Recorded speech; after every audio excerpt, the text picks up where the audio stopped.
What is my intention?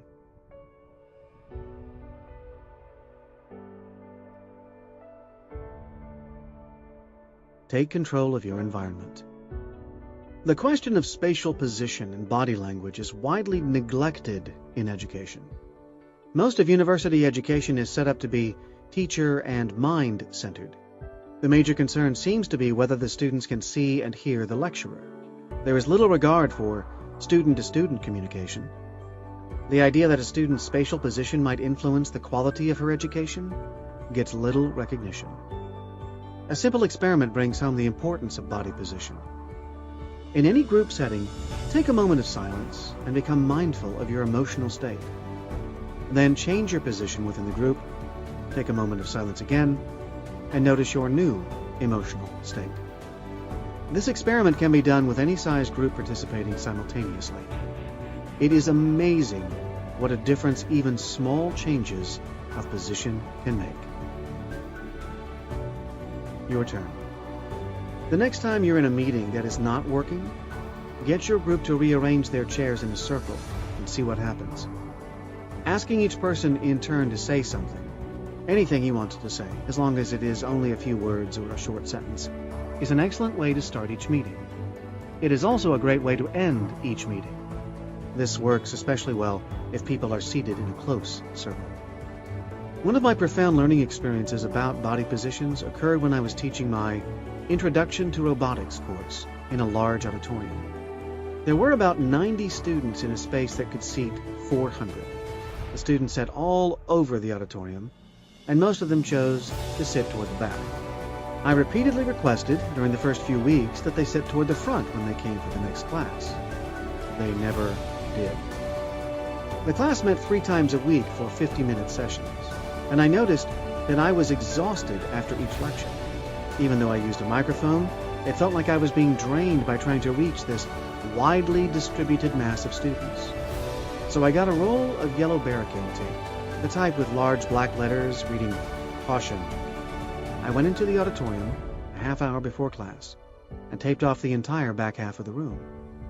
When the students arrived, they naturally migrated to the front and were even further biased toward the first few rows. Who would want to sit too close to the taped-off section with its unknown dangers? I ended that lecture with more energy than when I started. Instead of students draining me, I was being energized by this captive mass of people who I could now easily interact with. They were there with me, and I could give to them and get from them.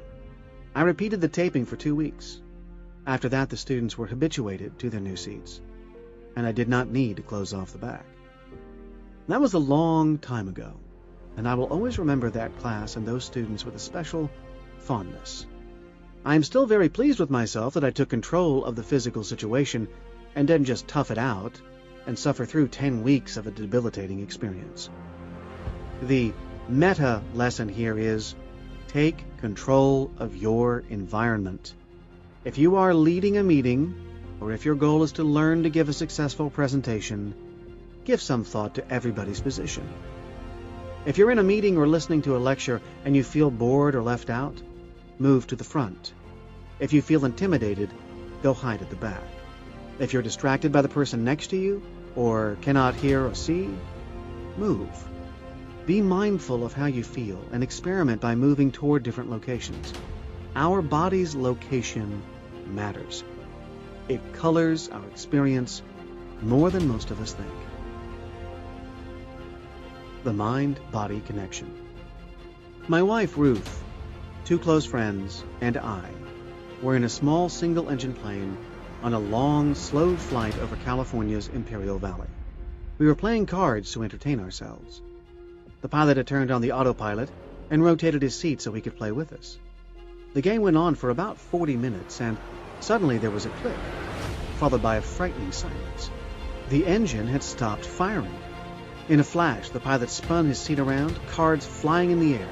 He flipped a switch to the other gas tank, and the engine started up again immediately. He reacted reflexively without any analysis.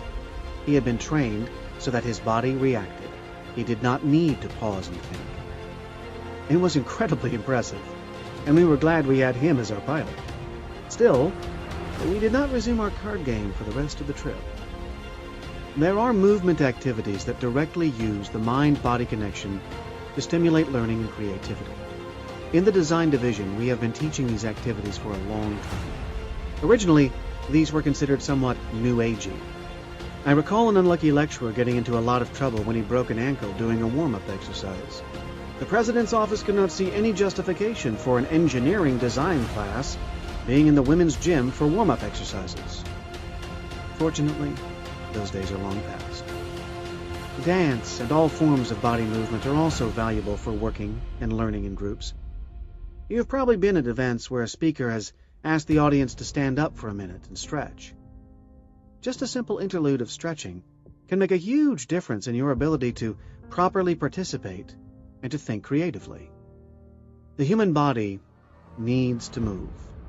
It likes to move, and it loves to move to music. When we introduce movement into our classes and workshops, the response is overwhelmingly positive, even from participants with special physical limitations. In the intensive week-long Introduction to Design Thinking workshop we did at the D School each summer, we programmed 2 half-hour movement sessions each day, led by a professional dance teacher, one in the morning and one in the afternoon. The sessions did not require any special training, just the ability to go with the flow and join the pandemonium of 40 bodies moving to loud music. The energy level rose after each such session, and everyone was ready to conquer whatever came next. The effect of the movement sessions on the workshop atmosphere was palpable through the entire day. It was in sharp contrast to workshops where people just sit and talk. In my experience, most people take readily to such physical activities as part of their learning and work process. Even people who are at first reluctant to participate quickly overcome their hesitation and join the fun. The big secret, though, is that this stuff is more than fun. It's actually a great way to give your mind what it needs, which is the mind-body connection. Whenever possible, include extra movement activities in your schedule. Seeing with your body. My wife, Ruth, uses all her senses to learn about her environment. She is always touching, feeling, smelling, looking, and listening to things. Like a child, she often gets into trouble touching stuff she shouldn't. I will never forget when 8 guards came running at us from all directions at the Rijksmuseum in Amsterdam. Ruth had set off the alarm by using her hand to see the canvas on a Rembrandt painting. My mode of learning, by contrast, is primarily cerebral. It is enough for me to deal with the concept. I don't need to touch something to know what it is. I can imagine objects in my head. Ruth cannot visualize in her head. She has to touch and see the real thing. When we discuss rearranging the furniture, I can visualize the change. She cannot. We need to move the furniture so that she can see the concept. Then, after experiencing all possible configurations, she is much better than I am at seeing what works best. When we did a house remodel, we put just enough detail in the plans to get the building permits. The plans were a placeholder. The real design took place during construction, when Ruth had the workers physically lay out various different ideas. The builder's accountant loved it. Ruth is an artist and a born craftsperson and tinkerer. She has fantastic talent for making and fixing things, and she is continually using her physical senses to learn. She truly learns by doing. We have some students at Stanford with similar dispositions, who, unfortunately, are the exceptions. The admission system creates a bias toward other types of learning. Happily, a maker culture has been growing in popularity, and every year hundreds more students get exposed to a balanced approach in which they learn with their entire bodies, not only with their heads. This fits well with the design thinking method of ideating. It's a way of opening yourself up to new possibilities by allowing your brain to experience problem solving in ways you normally wouldn't. Blind walks. A good way to become aware of your body's ability to see and learn is to disrupt the usual use of your senses. A blind walk is an easy exercise that is both enjoyable and informative. The blind walk can have various forms. The form I use most often is to have 2 people work as partners. The main rule is that they cannot talk to each other during the exercise. One partner stays blind, that is, closing his eyes or using a blindfold, for a period of 30 minutes or more. After that time, the partners switch roles without talking, and the other person stays blind for an equal amount of time. But then they both open their eyes and can talk. Because this is a group activity, they also debrief with the entire group. The idea is that the sighted person acts as a guide for the blind person. Usually, the sighted person's job is to facilitate an exploration that will stimulate the blind person's other senses. This helps the person explore the environment in new ways, using the senses of touch, hearing, taste, and smell. Once in an interesting spot, it is important that the guide gives the blind person a lot of freedom and yet maintains responsibility for his safety, staying aware of his desires and sensibilities. Does he prefer to play it safe and move cautiously, for example, or would he like to run and climb trees while blind? Most of the time, the guide should not lead the blind person by hand. Most leading can easily be done hands-off, using mainly the sense of sound. It is very easy for the blind person to follow the sound of the leader's steps, snapping fingers, or tapping on objects. This exercise promotes sensory awareness and opens up new ways of seeing the world. I once spent a weekend with my eyes closed. My guide and I went to restaurants and supermarkets, played catch, rode in cars and in an airplane, and even bicycled. My insights were much deeper and different from those I had gotten from short blind walk exercises.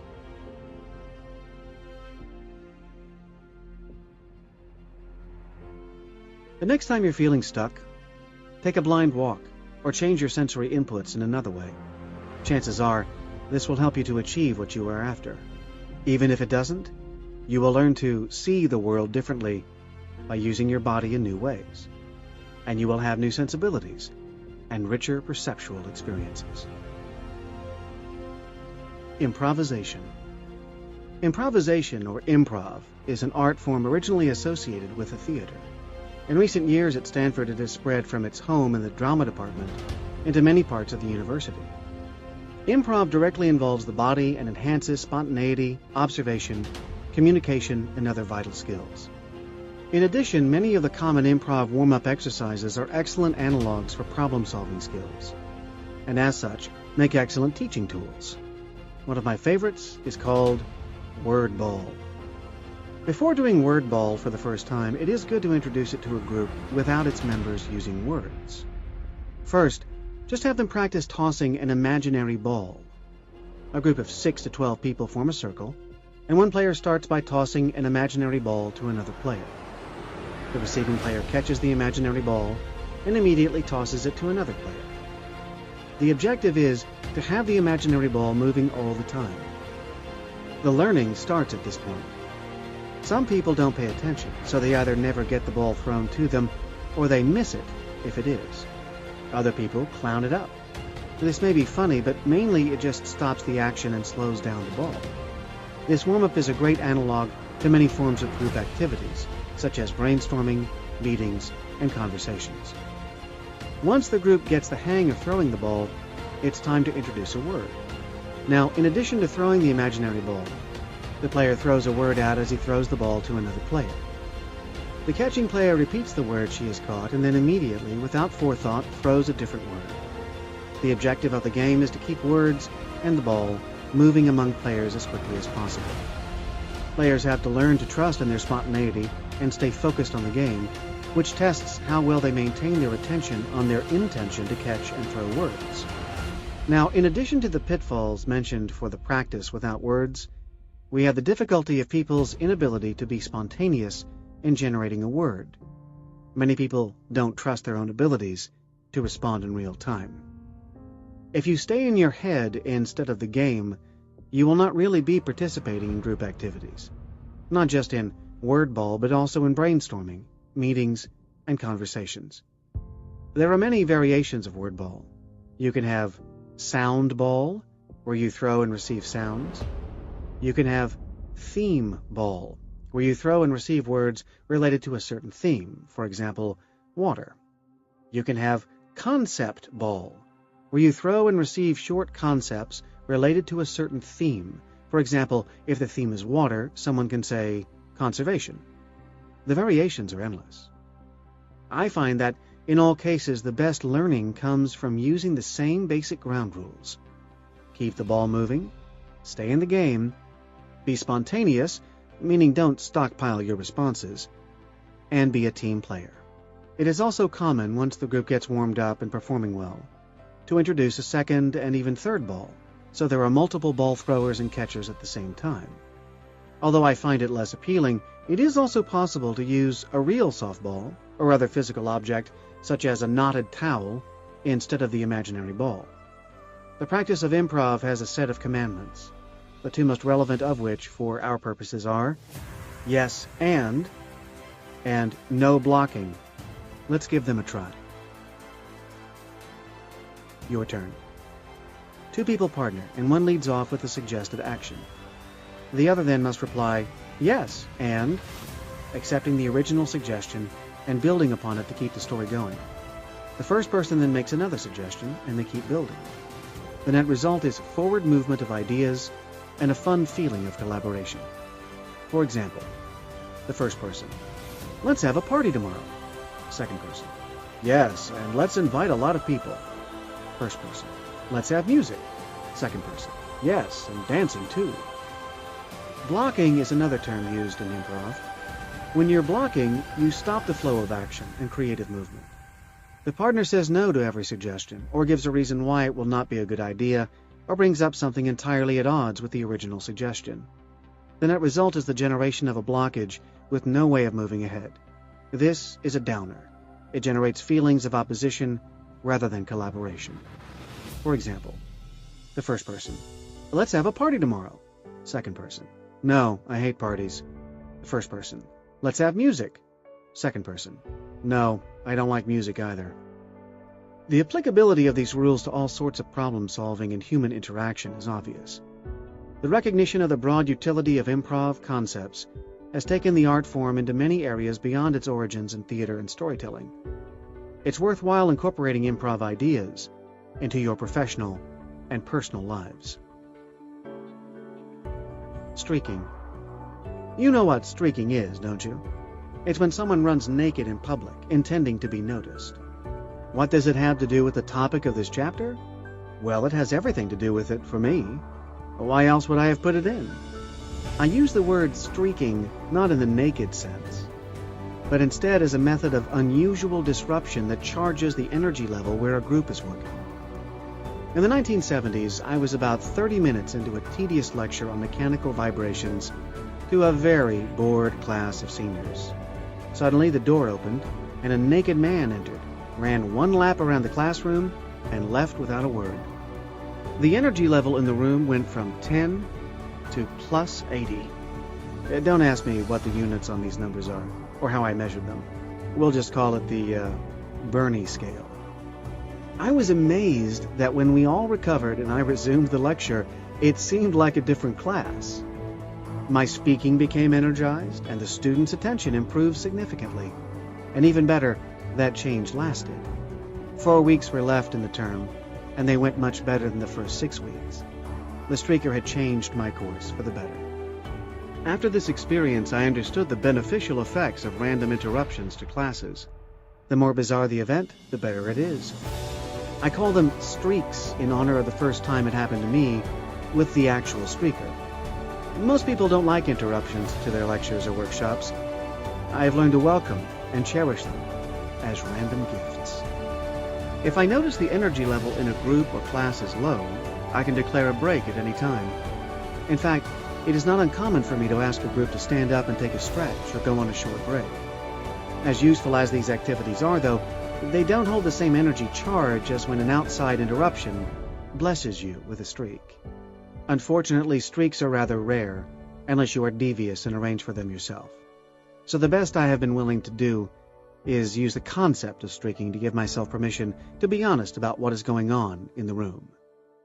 I no longer ignore it or try to hide the truth from myself or my classes. If I feel I'm being boring, I stop talking. If I feel the energy level in the room is low, I point it out to the group and do something about it.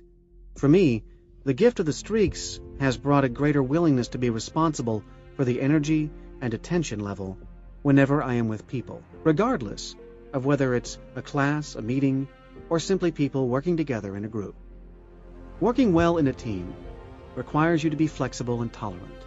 Changing the physical surroundings and doing group exercises can help the team be more cohesive and effective at problem solving.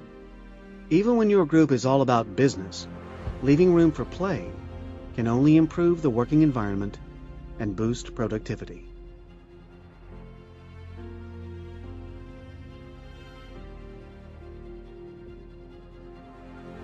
Self-image by design. Chapter 8. Always certain, often wrong. Anonymous. Stanford's D-School has become famous for methodologies centered on using collaborative approaches to inspire human-centered innovations. We always ask, who are the people we are solving the problem for, and what do they want and need? Human-centered interactions, which mean that people come first, are at the heart of our work because we have found that the achievement of almost any dream relies on our ability to infuse empathy into the project. Usually we think about empathy in terms of getting to know strangers or outside groups so we can understand them better, and thus assist them with some of their needs. We can also turn the idea of empathy inward, using it to better understand ourselves, our friends, our families, and the people we work with. What you can achieve in life has a lot to do with your self-image. If you see yourself as a risk taker and a doer, you're more likely to take risks and do.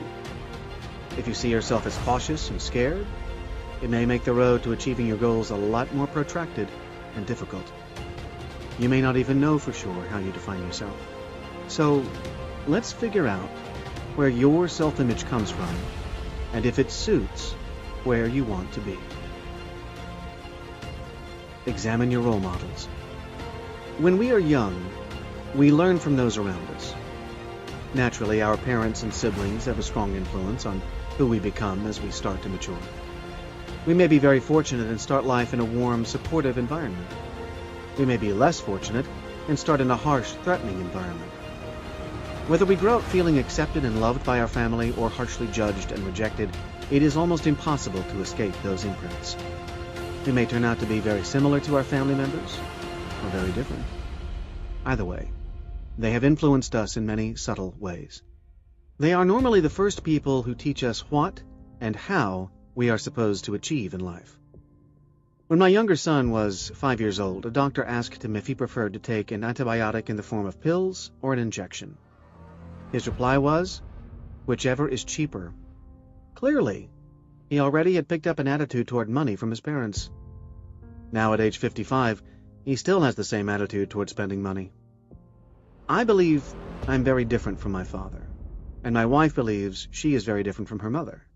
Still, the most hurtful thing my wife can say to me is, "You are just like your father," and I can deliver an equally upsetting blow by telling her she is just like her mother.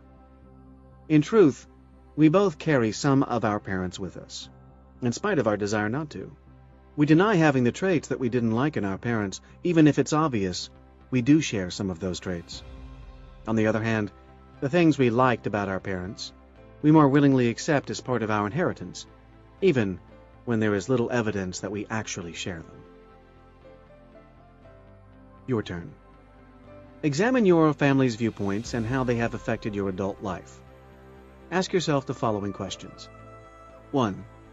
What did they think about money? 2. What do they think is a suitable life path for you?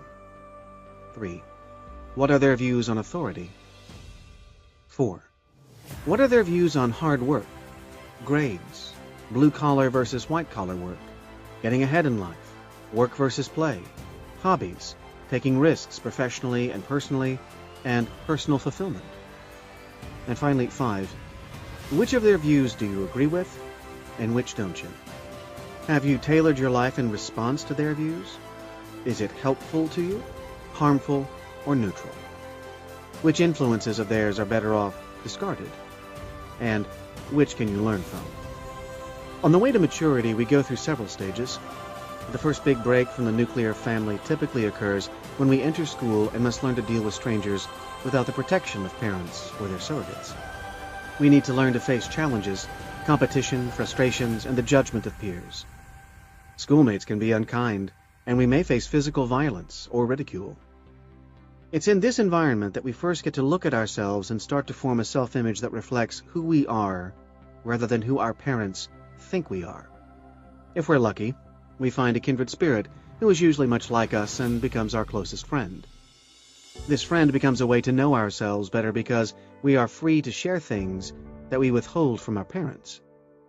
With the right friend, we are free to explore new aspects of ourselves in a supportive situation as we test and expand the world around us. In the teenage years, this need for intimacy in friendship becomes more diffuse, and more friends enter the circle. This further removes us from our parents and provides an opportunity for developing and testing our self-image in a new and uncertain environment. It may involve exploration and experimentation into new realms such as sex and drugs. It certainly involves a strong redefinition of self and very strong peer pressure to take on group characteristics. If, as adolescents, we find a kindred group, our sense of belonging to this world is solidified. If not, it's possible that we might suffer a life of alienation and isolation. Fortunately, most people survive their adolescent traumas, and some are strengthened and made highly self-reliant and resourceful by the experience. My mother died when I was 12 years old, and my father suffered from a severe manic depressive disorder. Basically, I was on my own during my teenage years. I held a lot of different after-school and summer jobs, roamed New York City widely, owned cars and motorcycles before I was old enough for a driver's license, and got into trouble in and out of school. I believe these experiences made me more autonomous and capable than I would have been had I received the same degree of parental guidance as most of my peers. In addition to the personal lifelong sense of loss associated with not having my mother, the downside of being on my own was that I received my guidance from the people on the street. Not everything they advised was wise or legal. My high school choice was basically made by Charlie, a senior playing football for Stuyvesant High School. I still recall his words of wisdom. Go to Stuyvesant. You're not smart enough to get into Bronx science. I allowed guys like Charlie to define the limits of what I could achieve. I could beat myself up for that. I am wiser now, and can look back on my earlier years with empathy for my former self, and realize that I had a lot going on in my life emotionally, and that I had not yet figured out who I was or what I wanted. I prefer not to think of the past with regret. We all have things we're not particularly proud of, yet we can't let that fact hover over what we are capable of achieving now. It takes time to gain perspective, particularly during those formative years when we're testing our self-image against how we see other people. We must be kind to ourselves. As we leave our teenage years, the next big event in forming self-image occurs when we make a special bond with a love interest. The end result of this pairing is often marriage, or some equivalent cohabitation with a partner, and a de facto moving away from the larger group of friends. In addition, this is usually a period of personal growth in which we learn and enhance our marketable skills. We now develop a newer version of our self-image, integrating the influences from our intimate pairing and our skills training into our pictures of ourselves as autonomous adults. In my case, this manifested itself when I got married at the end of my junior year in college. I started to teach as a lecturer after I graduated the following year, and I did graduate work in the afternoons and evenings. Eventually, I earned a PhD and obtained an assistant professorship at Stanford University. Becoming autonomous.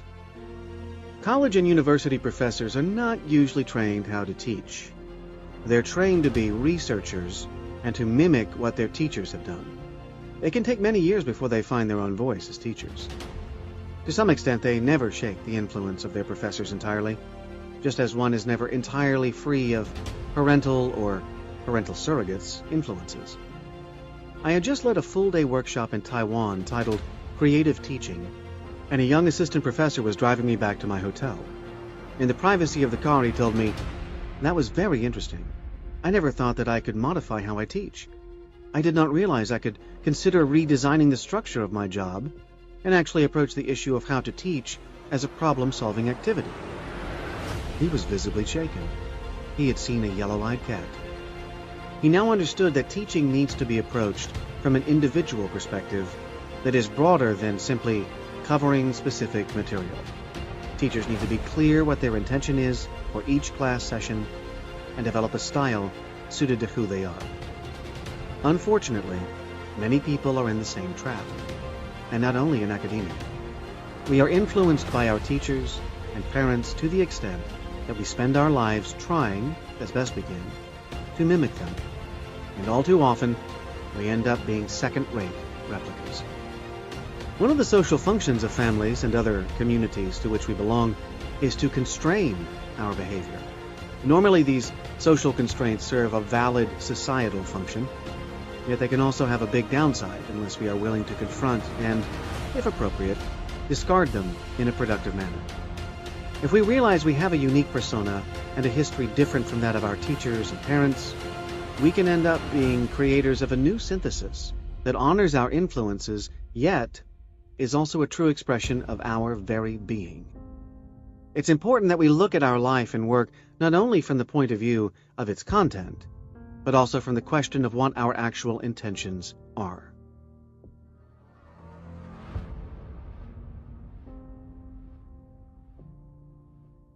Your turn. Create a list of all the things you intend to accomplish with your work. You can get there by asking yourself a series of questions. What is my intention? Is it simply to get through the day? Is it to get a specific task done? Is it to have a good time? Is it to bolster my ego? Is it to delight? Is it to inspire? Is it to motivate? Or is it to escape? Then, once it's clear what your basic intentions are, the next issue is how to accomplish them. Before you get to that, it is important to be sure your intentions are real, and not simply a series of cliches that you have been programmed to recite or have created to appease your self-image.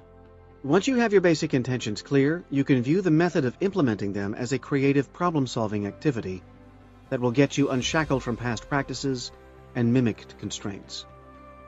If we're with someone we admire, we often start to take on some of her traits. In this way, we learn how to act from our parents, romantic partners, friends, teachers, and colleagues. Generally, this happens subconsciously. Interestingly, it is also possible to learn from them how not to be. This generally requires some conscious effort. For example, if I grow up in a house where my parents are continually fighting or mad at each other, I can note that as something I do not want to replicate in my own family. However, unless I specifically guard against it, my parents' behavior will likely surface in me when the going gets tough with my spouse. How to see yourself. In our minds, we all have pictures of what and who we are. These are collectively known as our self-image. Our interpretations of our self-image, that of our bodies, emotions, actions, and thoughts, ultimately define for us who we are. We may have an accurate self-image, or it may be way off the mark. Your turn. List 5 short, 1 or 2 word descriptors of the type of person you think you are. Ask 5 friends or family members to each also list 5 things that describe who they think you are. Then compare their 25 items with your 5 items. The amount of agreement and disagreement can give you valuable insights regarding the accuracy of your self-image. Whether or not we have an accurate self-image, it can strongly color who we are, what we do, and how we respond to the world around us.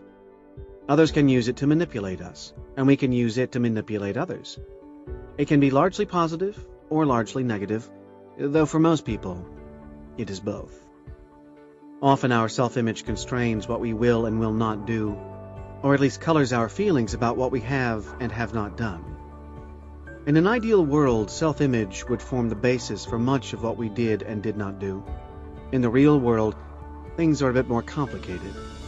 Using rationalization, people can justify any action or inaction in an attempt to bring it into accord with their self-image. Most of us do not have a completely realistic self-image.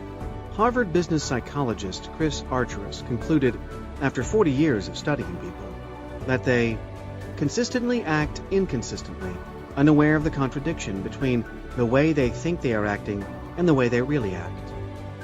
Causing our behavior to fall in line with our self-image requires telling ourselves the truth, not lying to ourselves or rationalizing our behavior.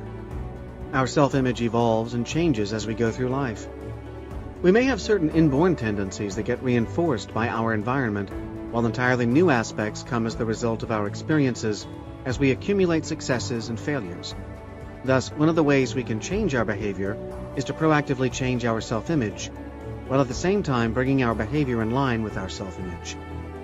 In fully integrated people, behavior changes self-image, and self-image changes behavior throughout their lives.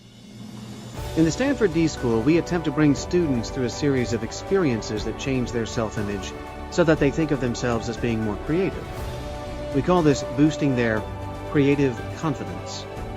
Michael Jensen, Werner Erhard, and their associates use a similar concept in leadership training. They call it changing the context. Others call these types of changes reframing or changing frameworks.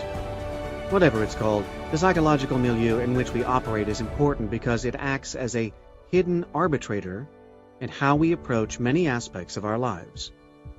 The Your Turn exercises in this chapter are designed to assist in exploring and expanding the bounds of your self-image. Your turn. One way to look at your self-image is to make a list of your attributes. This can be done by, again, answering the question, who am I? In order to gain deeper insight, however, this time you will look at who you are in a way that contrasts the being part of your self-image to the parts involving your possessions and your activities. As suggested in the Use Your Brain section at the end of Chapter 1, each question should be repeated for at least 5 or 10 minutes. If you have someone available to work with, you can take turns where one person repeatedly asks the same question and the other person answers.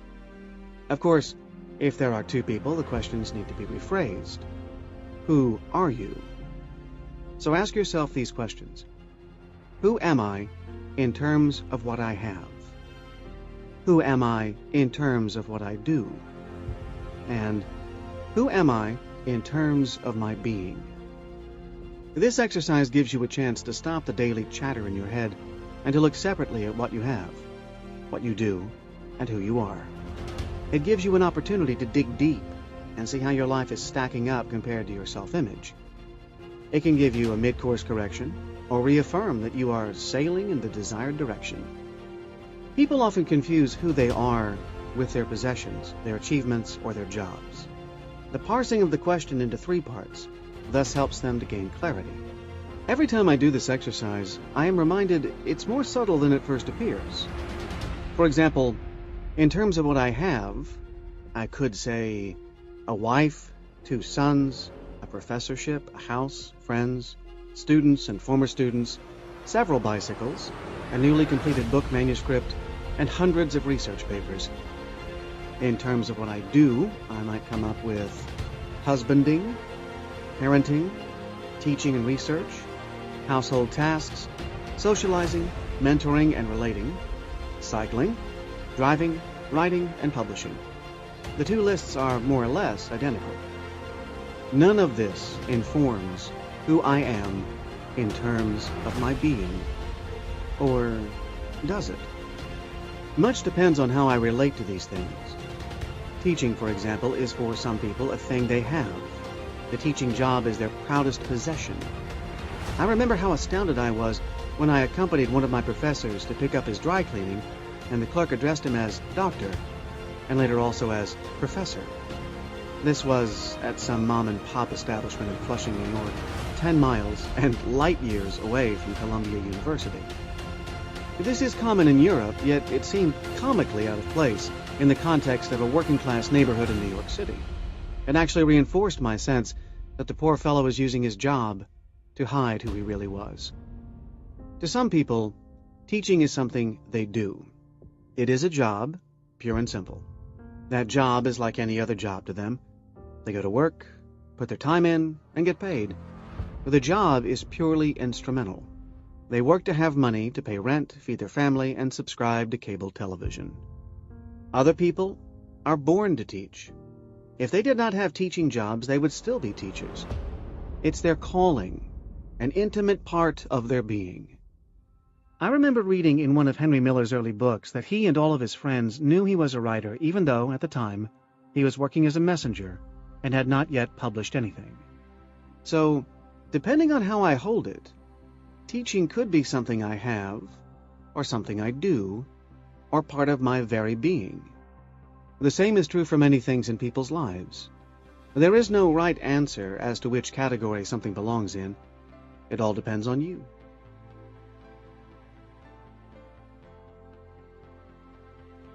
It is important, however, to know the difference and not to confuse what you have or what you do with who you are. Knowing this increases your chances of forming a valid self-image. Some people's self-image totally identifies them with their origins. One such person is my good friend Bruno. More than most people's, Bruno's life is punctuated by adventures, which in turn are fueled by his rock-solid self-image of being a Neapolitan alpha male. This became clear to me many years ago during a conference in Linz, Austria. Several of us had gone to a disco after dinner. There were some local women sitting next to us, and Bruno asked one of them to dance. She declined, and Bruno could not believe it. He exclaimed loudly, "But I am Italian. I am from Naples." He did not give up, but kept asking her to dance, and she steadfastly refused, in spite of what he thought to be his impeccable credentials. Soon, he switched tactics and started engaging her in conversation. I lost interest and did not follow along. When we left the disco, Bruno triumphantly showed me a piece of paper saying, "She gave me her phone number." Alas, the next day when he dialed the number, he was amazed to find it was not valid. He was sure there had been an error in transcription. He could not imagine what seemed obvious to the rest of us, that she had given him a made-up number to get rid of him. I am certain she made an error, though not the one Bruno thinks she made. Her error was in not writing down her actual number. Bruno was right. He's a lot of fun. A good tool to assist in looking at who we really are is called guided fantasy. We do this by closing our eyes and creating a fantasy experience in which we examine some surrogate entity, such as a tree or a house. Then we give a detailed description of what we have seen in our fantasy. Finally, we repeat the description, this time in the voice of the surrogate object. In this way, we gain access to images of ourselves that we generally hide or are not consciously aware of. Your turn. Guided fantasy is a good tool to assist you in examining who you really are. The script I use follows. You can record yourself reading it and then lie down on the floor or any flat surface and follow its instructions as you listen to the recording. Please close your eyes. Become aware of your breathing going in and out. Notice the air temperature. Notice your chest expanding and contracting. Take your awareness from your chest to the right side of your body. Put your awareness on your right hip. Now move it down along the front of your leg to the front of your right knee. Now take your awareness down along your shin to your right ankle. Go across the top of your right foot to your smallest toe. Take your awareness across the toes on your right foot to the big toe, then up the inside of your right leg to your crotch, and then to your belly. Take your awareness to your left hip. Now move it down along the front of your left leg to the front of your left knee. Now take your awareness down along your shin to your left ankle. Go across the top of your left foot to your smallest toe. Take your awareness across the toes on your left foot to the big toe, then up the inside of your left leg to your crotch, and then to your belly. Now take your awareness up your chest to your chin.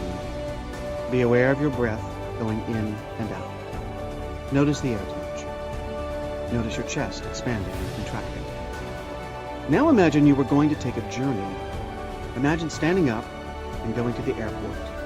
Imagine boarding a plane for a short flight. Imagine getting off the plane and making your way to a bus. Take a short bus ride, and then imagine getting off the bus. Now, imagine a house in the distance, and walk toward that house. When you get to the house, explore the outside and then the inside, examining the details carefully. take a 10-minute pause here. Get ready to leave the house and make your return trip.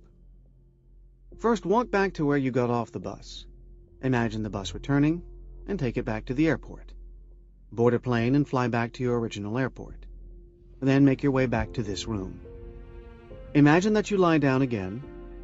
Become aware of your breathing, aware of your breath going in and out. Notice the air temperature. Notice your chest expanding and contracting. Be aware of the noises in the room. Slowly open your eyes and then get into a seated position.